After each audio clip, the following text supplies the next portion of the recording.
ऋषि की बातों को माना मून ने। फाइनली ऋषि हो गया मून को मनाने में कामयाब।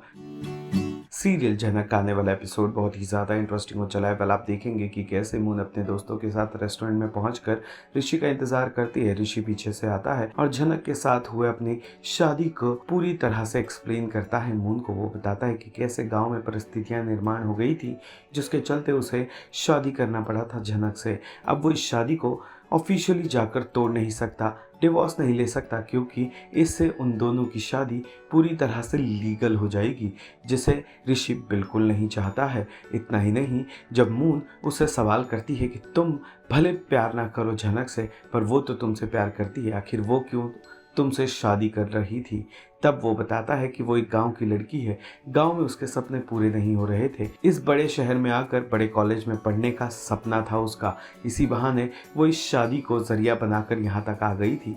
फाइनली मून कन्विंस हो जाती है ऋषि की बातों से और अपने दोस्तों के समझाने से।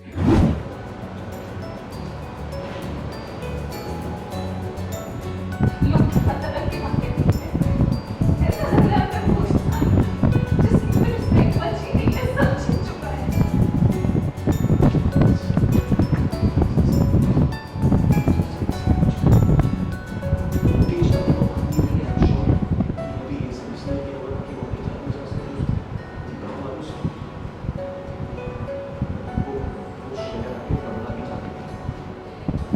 ऐसा लग रहा है कि लाइफ में सब खत्म हो चुका है। लाइफ में अजीब सा अंधेरा छा गया और मुझे सही करना नहीं आता। वो पिक्चर्स मेरी आंखों के सामने बार-बार आ रही है, वो आवाज़ें मेरी कानों में गूंज रही हैं। कुछ समझ में नहीं आ रहा।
मुझे मनाने की कोशिश कर रहा है कि उसने जो भी किया वो मतलब उसकी गलती थी, ज़बरदस्ती हुआ था, पर उसका इंटेंट वैसा नहीं था।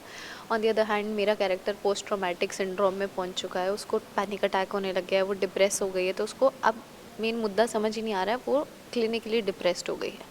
वो तो मुझे स्क्रिप्ट ही बताएगी कि मून के लिए वो कितना इंपॉर्टेंट है। अगर मैं ट्विंकल की तरह बोलूँ तो डेफिनेटली बहुत इंपॉर्टेंट है। एंड जितना मैं मून को समझ रही हूँ वो भी बोलेगी कि ऐसा होना चाहिए, डिवोर्स होना चाहिए। बाकी आई डोंट नो क्या होगा, आई हैव नो आइडिया। हाँ, हो गई, वो तो मैं पहले ही पिघलने वाली थी, पता था मुझे। हो गई कन्विंस। अभी पूरी बात होती है, मैं उसको मिलती हूँ तो एक ब्रेक डाउन होता है, बिकॉज आप जिससे इतना प्यार करते हो, आप वो आपके सामने आ जाए तो आप पिघल ही जाते हो। अभी तक क्या हो रहा था सारे सीन्स में, मैं उसकी शक्ल ही नहीं देख रही थी। वो शादी के बाद अब सीन आया जब हम फेस टू फेस आए हैं, तो मैं पिघल गई। आने वाले ट्रैक में जितना मुझे पता है कि अभी तो मैं शादी से घबरा रही हूँ, मुझे ट्रॉमा हो गया है शादी का, तो ऋषि बस ट्राई कर रहा है कि मैं वापस से नॉर्मल हो जाऊँ। बस इतना ही पता, आगे क्या होगा मुझे सच में नहीं पता, वरना मैं बता देती। सीरियल जनक से जुड़े तमाम अपडेट्स को जानने के लिए टेली चक्कर को लाइक, शेयर, सब्सक्राइब जरूर करें।